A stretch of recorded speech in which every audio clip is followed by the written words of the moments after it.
Olá! Nós estamos aqui em mais um programa Beleza e Saúde, comigo, Jéssica Portácio, e hoje a nossa convidada toda especial é a doutora Karina Queiroz.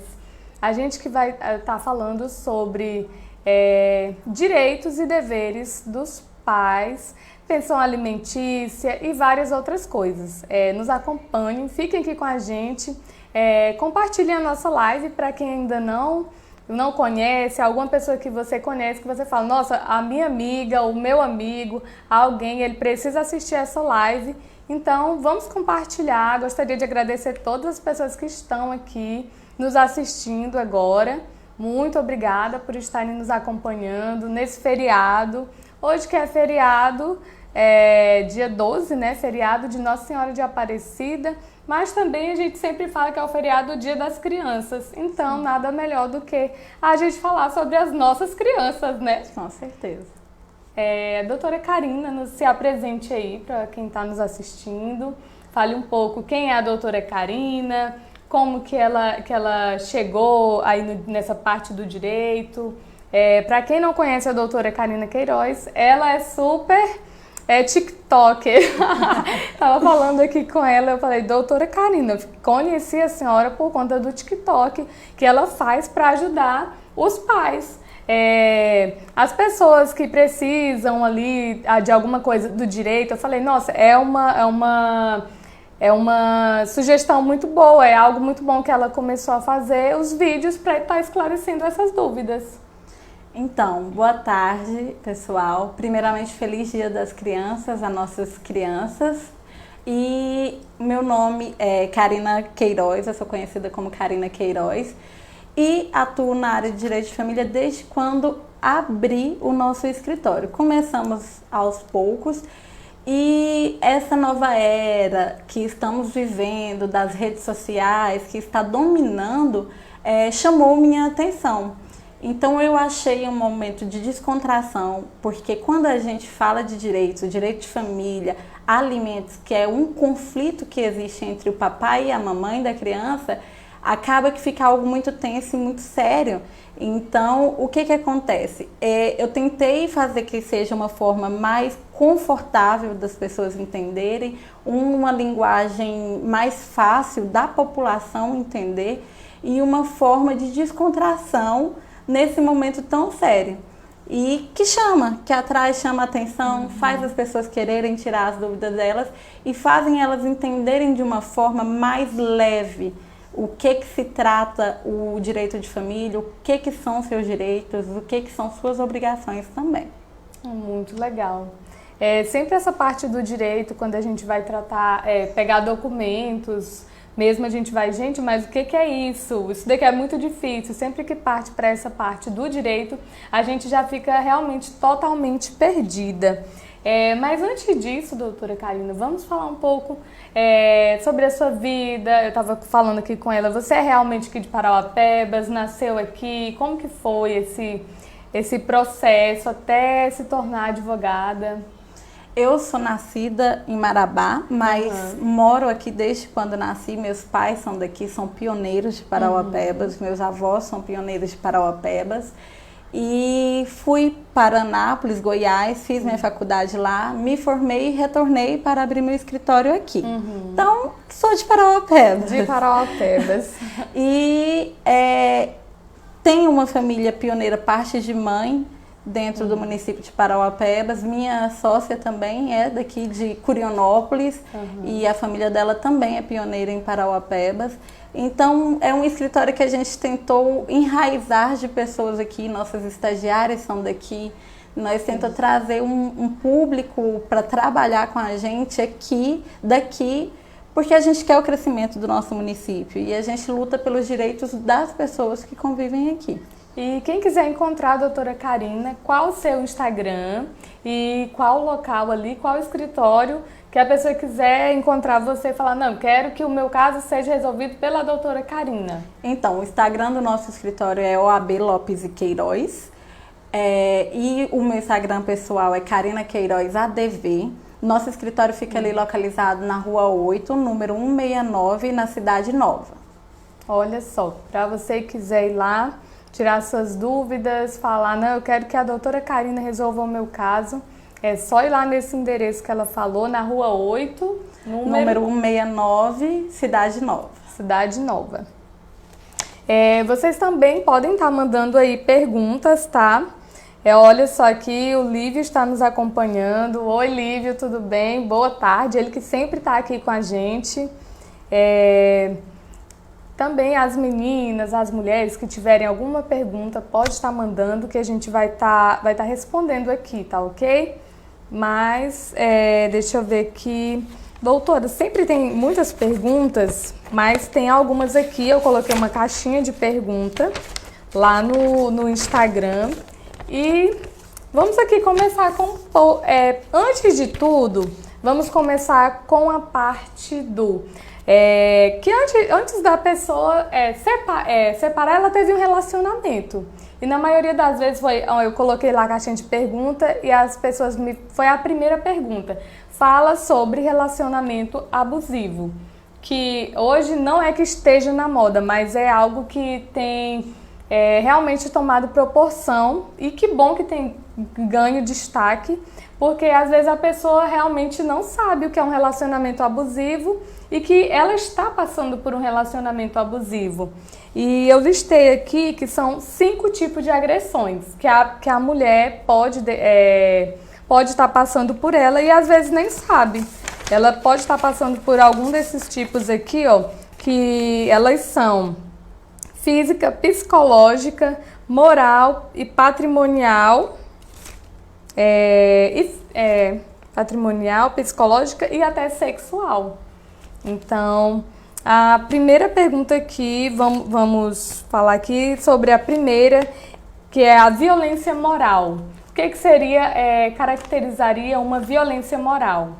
Então, essa violência moral, ela é gerada quando o companheiro, ele tenta atingir a sua moral, a sua índole, ele tenta te diminuir, ele tenta atingir até a sua profissão, ou o seu estudo, ou a sua não qualificação profissional. O agressor, ele pode ser tanto o homem quanto a mulher. Lógico que a gente tem o nosso maior percentual são os homens que causam a agressão. E eles tentam te diminuir, entendeu? Eles tentam diminuir a vítima, eles tentam fazer com que aquela vítima se sinta inferior a ele. Então, ele usa de várias artimanhas, mexe no profissional, mexe na estrutura educacional da pessoa, na estrutura financeira. Se ela tem uma finança menor do que a dele, fala sobre essa situação dela. Se ela tem uma situação financeira a mais, eles tentam diminuir porque eles já se sentem inferior. Então, eles querem que aquela pessoa ela seja menos que ele ou que ela pense que ela é menos que ele, entendeu? Um exemplo, tipo, o homem falar que a mulher teve um relacionamento extraconjugal. Ele não sabe, não tem, ele falou aquilo dali. Isso pode ser caracterizado? É caracterizado? É porque é aquela questão abusiva que ele se sente traído, ele cria uma traição, ele cria uma situação onde não existe. E ele faz com que a mulher se sinta assim. Mas, na verdade, eu acho que eles usam isso para prender a mulher no mundo deles. Para prender a vítima no mundo deles. Porque a partir do momento que você está falando, você está usando esse decote para o homem olhar. Você está usando essa calça colada para te olharem. Você está saindo, você está se relacionando com alguém. Então, a mulher, na hora que ela vai vestir a roupa, ela já coloca uma roupa mais comportada. Porque ela fica pensando o que ele vai pensar, se ela vai trair. Quando ela vai sair, ela pensa 2 vezes antes, não vou sair sem ele. Então, ela fica um cárcere privado na vida deles, porque ela tem aquele medo do pensamento. É também psicológico, né? Psicológico, então, sim. É um que, na verdade, tem todos os outros ali dentro, né? Na verdade, todas as violências são uma violência psicológica, porque cada violência que te atinge o seu psicológico. Sim. E acaba que você começa a aceitar e a se permitir a viver aquele momento. E eles sempre vêm eles vêm aos poucos, vendo até onde eles podem ir. E aí é a hora que eles começam a mostrar a verdadeira personalidade deles. Eu até costumo falar com as minhas amigas aqui que a pessoa, quando ele é desse jeito, não é, tipo, no casamento que ele vai começar a mostrar isso. Não. Gente, no relacionamento, no namoro, a pessoa já começa a mostrar que a mulher vai sair, que é como você falou. Ah, essa roupa tá muito curta. Ah, você não pode sair assim, você não pode sair sozinha. Ah, aquele teu amigo ou aquela tua amiga. Que sempre tem também, como ela falou, também tem a parte da mulher. A mulher também, a gente vê aí, muito, até nas músicas mesmo que a gente ouve, é algo, assim, meu Deus do céu, é algo muito exacerbado, essa parte da violência. E as pessoas, ok, tudo bem, como a música da Rita. Ai, porque a Rita deu uma facada no homem e as pessoas levam, ok, tudo bem, não veem nada demais. Eu acredito que hoje a gente, principalmente por conta da educação que a gente acabou tendo, a gente é muito alienado.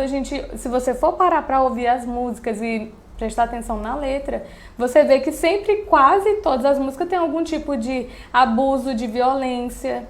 E sempre uma diminuição da mulher. É sempre ela traindo. Sim. É sempre xingando ela, é sempre vulgarizando a mulher, sim, é sempre sexualizando a mulher e também aquela questão, quando não é assim, ela é amante.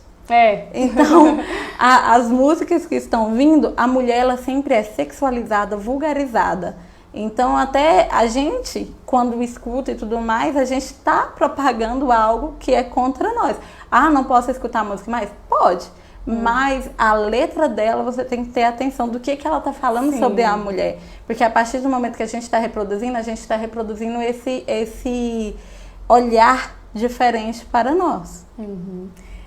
Também uma outra questão aqui é sobre violência sexual, que ela acontece sim dentro do casamento.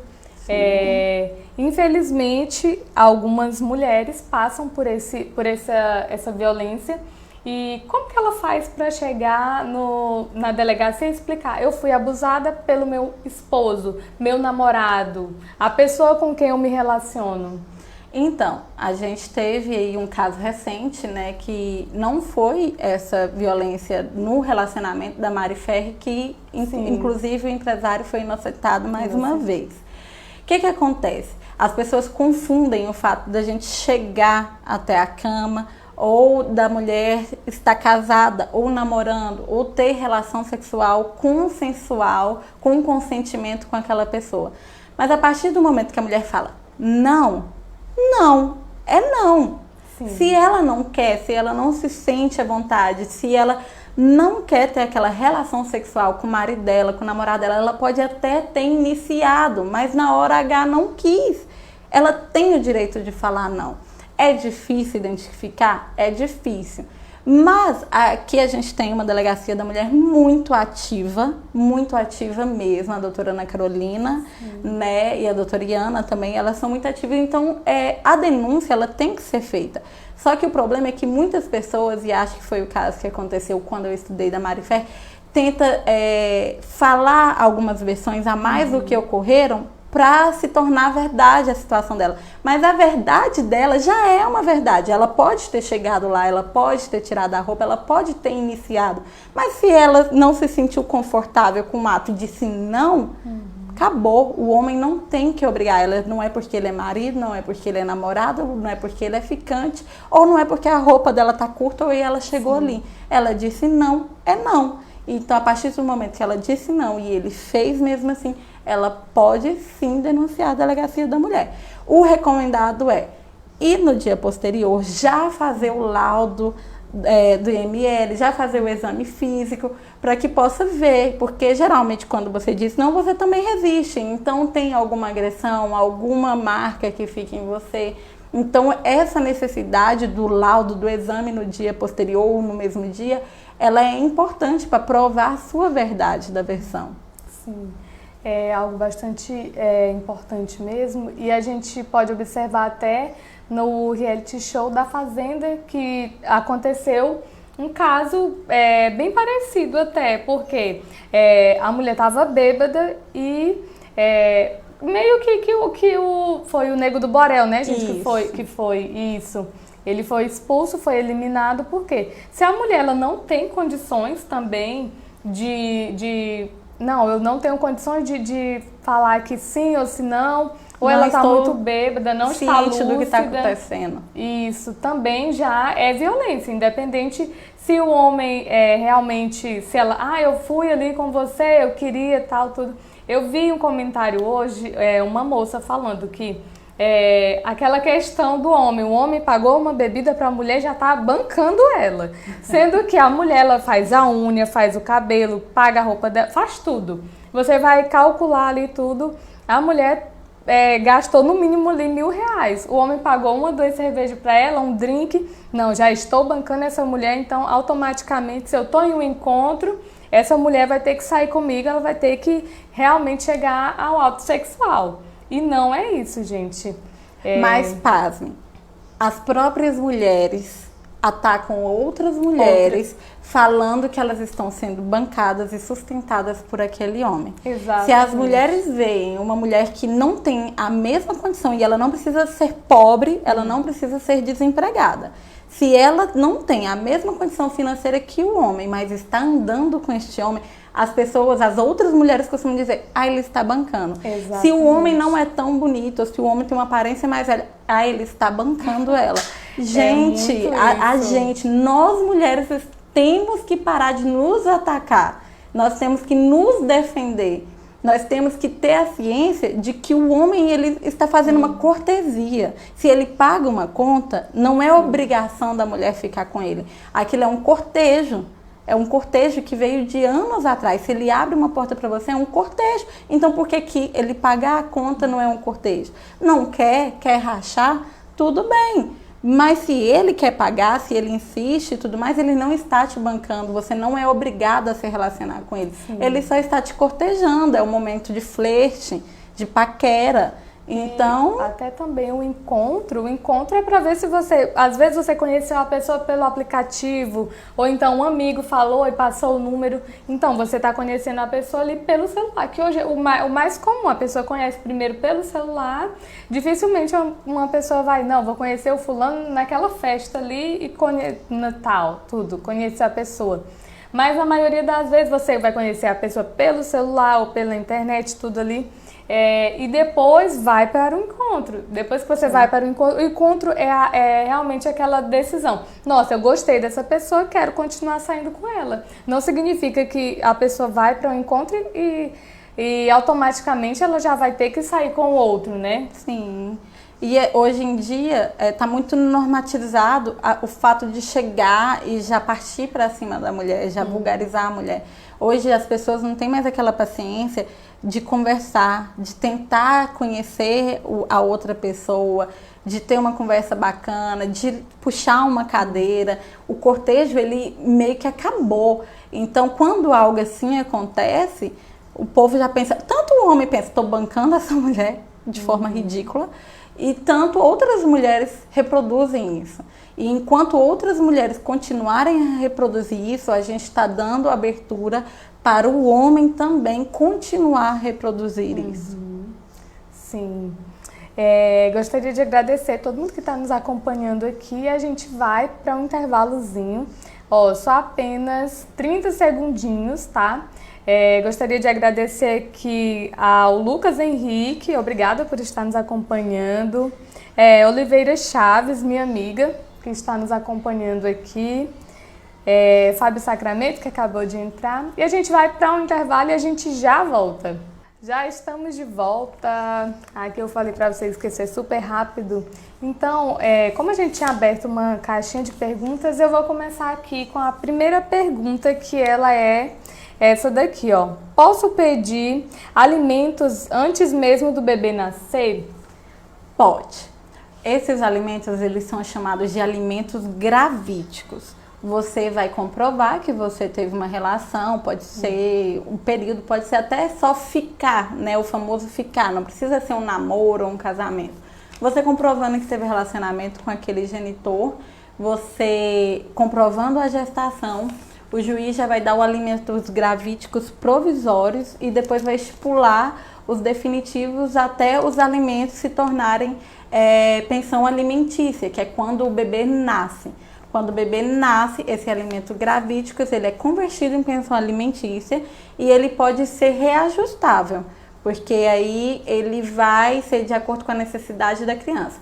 O que são os alimentos gravídicos? São as necessidades que a gestante tem para poder manter a gestação, porque ela toma medicamentos para poder manter a saúde do bebê, ela faz exames, ultrassons, ela faz um pré-natal, ela troca as vestes dela porque ela ganha um peso, a barriga aumenta, então as vestes não são as mesmas, a alimentação dela muda. Então, tudo isso é calculado, é feita uma proporção e é estipulado uns alimentos gravídicos até que o bebê nasça. Doutora, a gente sabe que a justiça do Brasil às vezes é um pouco lenta. No caso, será que esse processo seria um pouco mais rápido? Porque assim, são 9 meses, o período de 9 meses. Porém, a gente sabe que às vezes demoram tipo 1 ano. Aí quando for resolvida essa questão, às vezes a mulher pode até ter já ganho a criança. Como que ficaria? Então, os alimentos... Ou esse já é a partir fiz aqui, comprovei, já vai. Então, os alimentos gravídicos e a pensão alimentícia são da mesma forma. Quando você inicia, é a partir do momento que a outra parte, que o pai, toma conhecimento de que você está solicitando o alimento. Então, quando o juiz manda a citação para ele e ele toma conhecimento, os atrasados começam a ser pagos daquele momento. Se ele vir a contestar, não pagar e tudo mais, no trâmite, até porque ele pode contestar, eu não sou pai, eu quero o exame de DNA e tudo mais, e tenta fazer com que postergue esse pagamento, comprovando que o bebê é dele, conseguindo convencer o juízo de que o bebê é dele, ele vai ter que pagar todos os atrasados a partir do momento que ele tomou o conhecimento.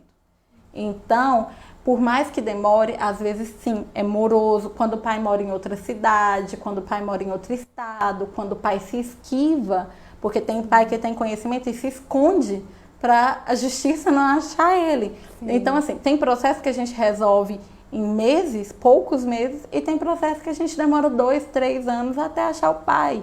Então, depende muito, é muito relativo à situação de cada um. Então, não é porque o meu advogado então é ruim porque está demorando mais do que o da doutora Karina. Não. A situação sua pode ser uma situação atípica. A vara que você trabalha pode ser uma vara mais lenta. Igual Parauapebas, a gente tem a primeira vara da família.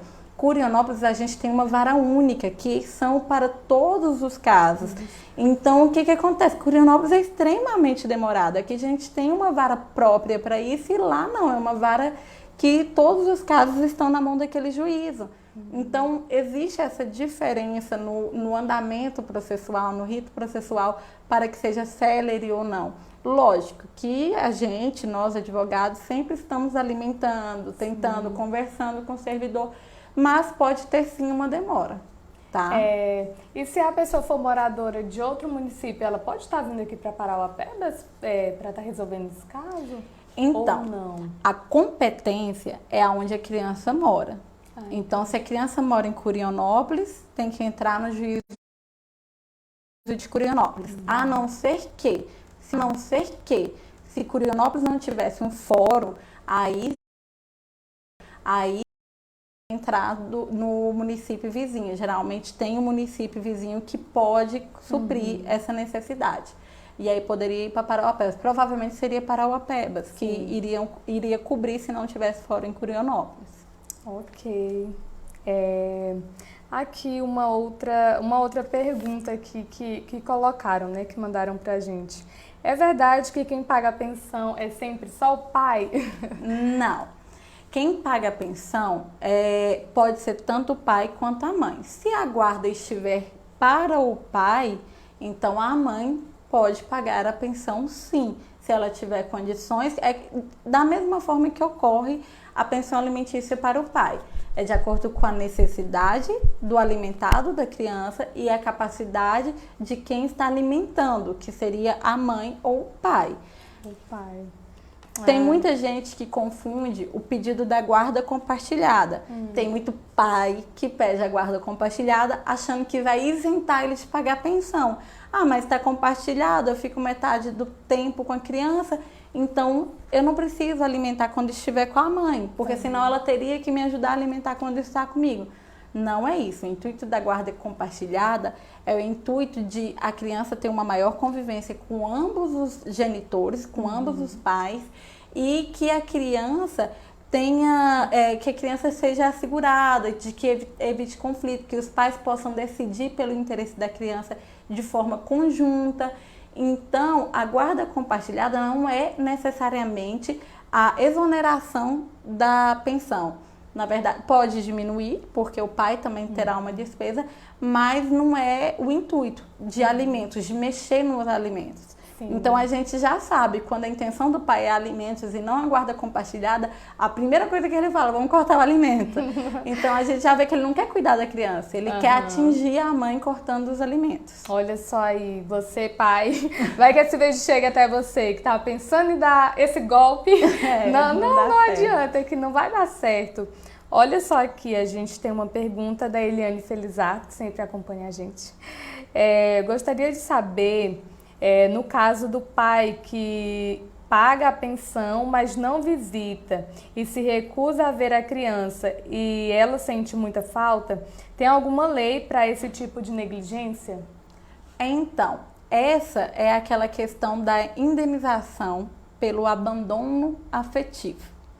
A gente pode entrar, as mamães podem entrar e os papais, né, que cuidam das crianças com o pedido de indenização pelo dano moral que a criança sofreu, pelo abandono afetivo, porque afeta o psicológico da criança. A criança começa a contestar, cadê meu pai, cadê minha mãe, por que que não vem me ver, por que que meu coleguinha tem um pai presente, por que que eu não tenho? Então, seria uma ação de indenização por abandono afetivo. Só que é o que o nosso escritório costuma aconselhar as mamães. Quando o pai pratica um abandono afetivo e você pede uma indenização de imediato, a criança ainda é um bebê de colo, por exemplo, acaba que você está instigando o pai a pegar aquela criança que ele não quer pegar. Então, o pai que pega essa criança que ele não quer pegar, depois dele indenizar, ele pode não cuidar, ter o cuidado com ela. Não significa que ele vá necessariamente maltratar, mas ele pode não ter o cuidado com ela necessário. Então, essa criança pode vir sofrer, pode vir ter algum complexo de inferioridade quando está na casa dele, pode fazer um abalo psicológico nela também. Para o advogado, entrar com uma ação por abandono afetivo é ótimo, porque a gente tem a nossa remuneração, nossos honorários ali. Mas eu, como mãe solteira, eu não aconselho entrar com uma ação dessa quando uma criança é menor e ela não pode se defender, ela não tem como se defender. Porque quando ela não tem como se defender, acaba que você está expondo ela a uma pessoa que não quer cuidar dela para forçar ele a pegar ela. Né? Então corre risco, que é esses casos que a gente vê constantemente nas mídias, né, que judiam das crianças e tudo mais. Então, não quer ver, eu não entraria com uma ação enquanto a criança pequena for e não soubesse se defender. E se por acaso a mãe, ela fez essa ação, ou então ela vê que isso está acontecendo, ela pode estar falando com o advogado dela e proibir o pai de estar... Não? Não, ela não pode proibir o pai de pegar. A gente já teve um caso recente, mas a mãe não proibiu o pai de pegar. Quando a mãe me comunicou que o pai estava tendo falhas com a criança na hora de visitar, não estava pegando, prometia que ia pegar, não pegava, o que a gente fez? Fique um tempo sem entregar, sem responder, para ver o que ele vai fazer. E aí ele veio ao juízo, pedir para o juízo. Então a gente provou a negligência dele com a criança e o próprio juízo notou que a intenção dele não era a criança, era atingir a mãe. Então acabou que a visitação ficou da mesma forma que era antes, de 15 em 15 dias, a cada final de semana, e sem a criança dormir com ele. E aí a criança começou a ser bem cuidada. Tanto ele ficou mais esperto, parou de falhar com a criança, como a mãe teve uma paz também. Olha só. Então, são muitas questões, né, gente? Quando a gente começa a conversar sobre isso, realmente tem muito assunto. Sempre vai respondendo uma pergunta e vai surgindo mais dúvidas. Mas a gente vai para um breve intervalo e a gente já está voltando, tá? Se vocês quiserem fazer mais alguma pergunta, a gente vai estar respondendo mais algumas perguntas, viu? E a gente vai para o intervalo e já volta. Prontinho, nós estamos de volta. E agora a gente tem mais uma pergunta aqui que mandaram aqui pra gente. Tem essa bem daqui, ó, que é bastante interessante, que é sobre quando os avós serão obrigados a pagar a pensão alimentícia. Gente, eu já vi uma senhora de idade sendo presa porque o filho não tinha pago a pensão. Eu fiquei, gente, que absurdo. Gente, essa lei é um pouco meio sem noção. Eu fiquei, assim, horrorizada com isso. Então, não é que a lei ela é sem noção. Ela é correta pelo seguinte fato. Quem está alimentando, o alimentante, mãe ou pai, geralmente tende a se esquivar de pagar. Ele geralmente não quer pagar. Ele geralmente está falando que não tem condições de pagar, de que ele é incapaz. Sim. Então, quando ele fala isso, e geralmente ele esconde patrimônio, ele esconde a capacidade financeira dele. E algumas mamães encontram dificuldade de provar de que ele tem um emprego, ou de que ele tem uma renda, de que ele pode alimentar, e tem dificuldade até mesmo de encontrá-los, igual eu falei.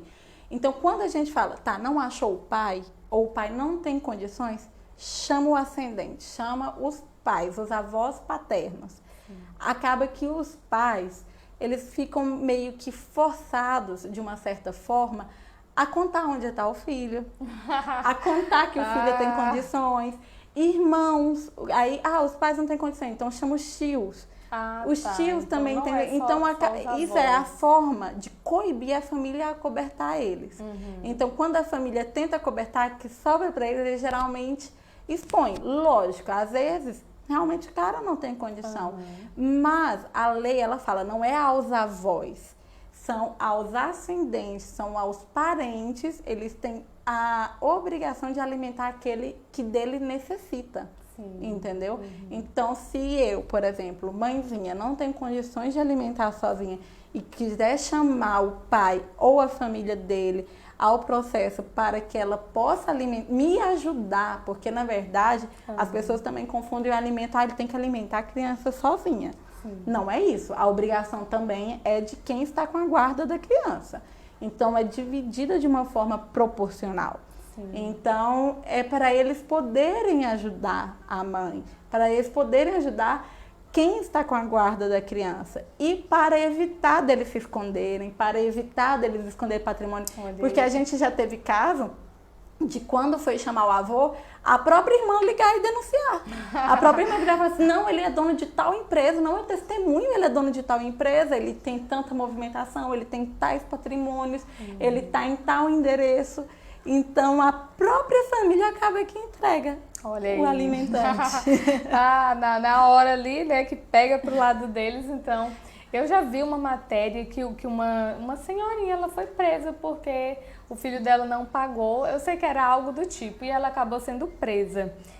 Também tem uma outra pergunta aqui. Se o pai for preso, o que ele está devendo acabou? Como que vai funcionar para ele sair da cadeia? Então, existem várias formas. Isso daí já se trata de uma questão de negociação. Depende muito do que ele está devendo e depende muito da capacidade financeira dele realmente.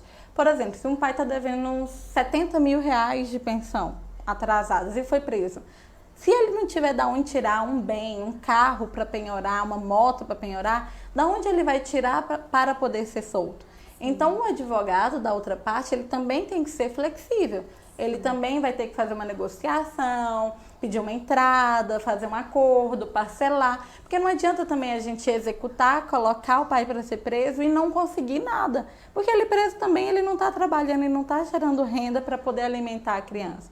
Então, a forma de prender o pai é justamente para ele entender de que a lei não está brincando, de que a lei está do lado da criança, não é da mãe, é da criança. E aí ele vai alimentar a criança da forma correta. Sim. Então, eu nunca aconselho a mãe a diminuir o que ele está devendo. Em nenhum acordo eu aceito diminuir o que ele está devendo. O que eu posso fazer é parcelar em 1000 vezes se preciso for. Mas diminuir não, porque se chegou aquele montante foi porque ele deixou. Porque a lei dá várias formas do pai, se ele ficou desempregado, ele informar a justiça, falar, ó, estou desempregada, agora não dou conta mais de pagar o mesmo alimento, preciso que reduza por um tempo, fiquei doente, estou precisando de ajuda e não dou conta de ajudar, então preciso ser exonerado por esse tempo. Então a lei, ela dá essa oportunidade do pai buscar ela e fazer com que a justiça seja feita. E não ele achar que é brincadeira, que a criança é um qualquer e deixar acumular aquele tanto de dinheiro e depois achar que é brincadeira e ninguém vai fazer nada. Então, vai prender ele para poder mostrar.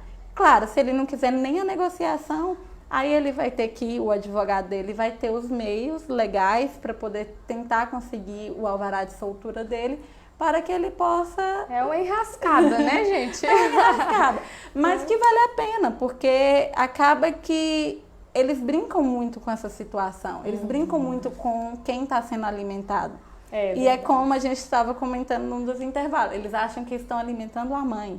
Então... É sempre isso, gente. Não, tô pagando R$200 aqui, gente. R$200 isso daqui. Doutora, e quando o salário do pai ou da mãe, da pessoa que está ali pagando a pensão, ele aumenta? Porque a gente sabe que todo ano a escola aumenta, a alimentação aumenta. Então, a mulher ela tem esse direito de ir lá pedir o reajuste, a mulher, o homem, a outra parte? Então, é a revisão da pensão alimentícia. Tanto no caso de aumentar o salário do pai ou diminuir o salário de quem está alimentando, tanto no caso de aumentar a necessidade da criança, você pode pedir a revisão. Você tem que comprovar que a criança teve esse aumento na necessidade dela, então você vai ter que comprovar para o juízo isso e comprovar que o pai tem capacidade de pagar essa necessidade, ajudar a contribuir com a necessidade da criança. Lógico que geralmente quando o pai é fichado, a gente consegue estipular a pensão alimentícia no percentual do salário dele. Então, e pedir para que oficie a empresa que ele trabalhe para que seja já descontado em folha de pagamento e pague direto na conta da genitora. E aí, o que acontece? Se o salário dele aumenta, automaticamente o percentual que vai para a criança já aumenta. Se ele recebe 13º, férias, ajuste, tudo ele vai ter que repassar para a criança, porque é automático, a empresa está oficiada e caso a empresa faça de forma errada, tomando conhecimento, a empresa também responde ao juízo. Olha só, e as empresas, aos pais, todo mundo tem essa questão também, né? E também, olha só, aqui tem a Sirlene, que está nos acompanhando, minha mãe. O Flávio Sacramento está aqui falando também, bastante esclarecedor as explicações da doutora. Tem uma outra pergunta aqui, doutora, que a gente precisa ainda fazer. E quando, assim, a mulher ela tá lá com o esposo dela e o filho ele é adotado?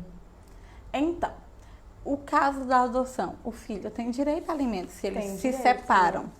Né?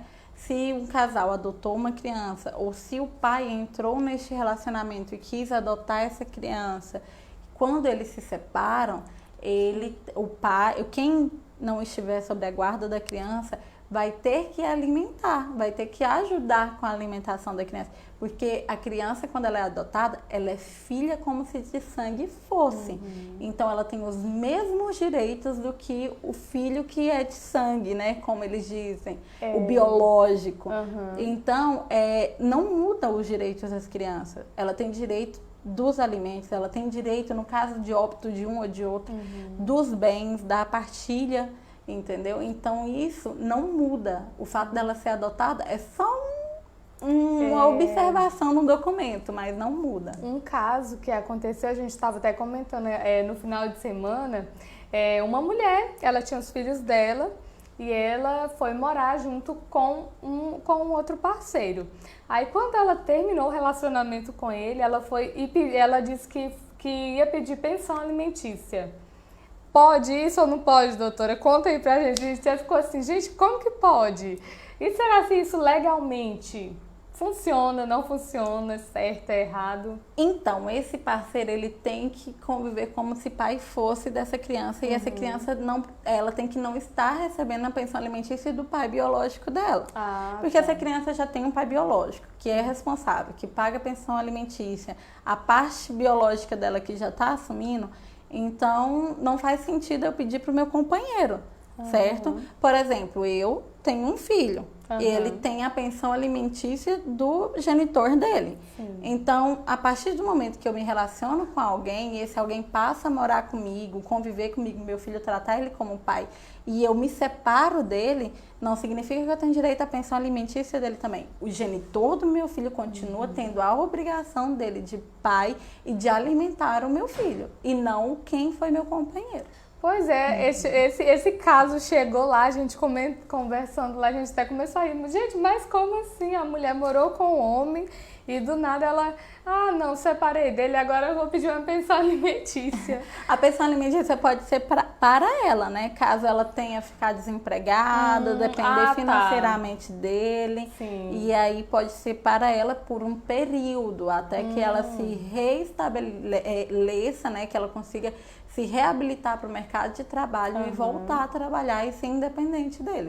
Então, não é um se a mulher morou longo. com uma pessoa, ficou ali um tempo e ficou ali totalmente dependente dele, e ela quiser pedir uma pensão, então, dependendo do caso, vai se avaliar, ela pode então pedir também. Isso, pode pedir. Olha só, interessante, eu não sabia disso. Doutora, e assim, o filho, agora vamos aqui para as últimas perguntinhas, a última perguntinha para encerrar. A gente falou ali desde quando a mãe está grávida, o filho, escola, tudo, esse período. E agora, por acaso, a pessoa cresceu, o filho cresceu.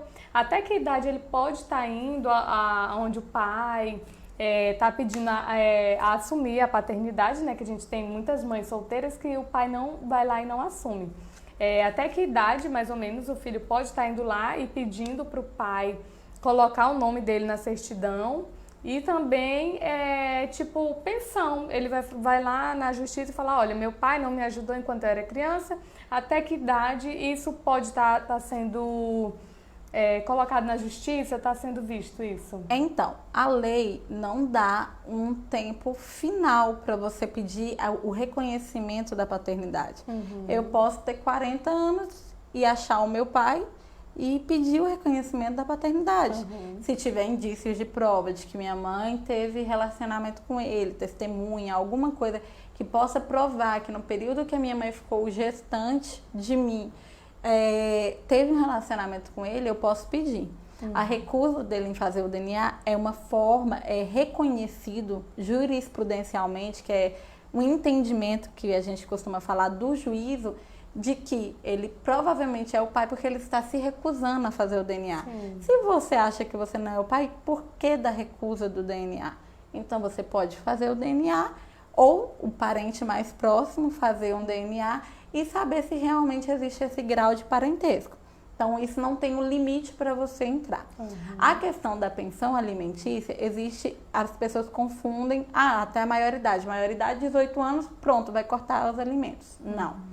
Se com 18 anos, aquele menor, aquele alimentado, ele está estudando, está na faculdade ou fazendo algum curso técnico para alguma especialização profissional e não está trabalhando de carteira assinada, não teve um casamento, não adquiriu um matrimônio, não tem filhos, então automaticamente entende-se que ele ainda é dependente do seu genitor ou da sua genitora.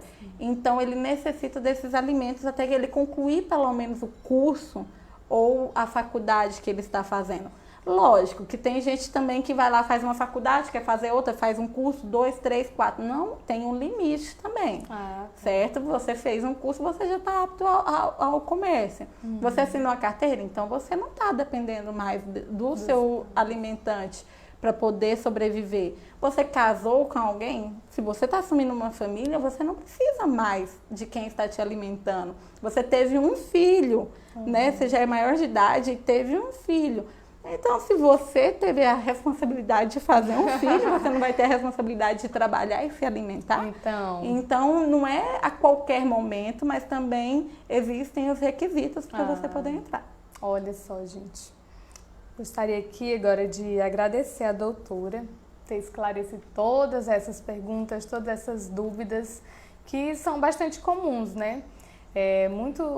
Muitos pais, essa questão de, ainda mais na nossa geração, que hoje nem sempre o casamento agora ficou um pouco mais até fácil de se separar, porque antes existia muito preconceito em cima da mulher. Então a mulher às vezes vivia ali um casamento inteiro, sendo até abusado, que era até o que a gente falou aqui.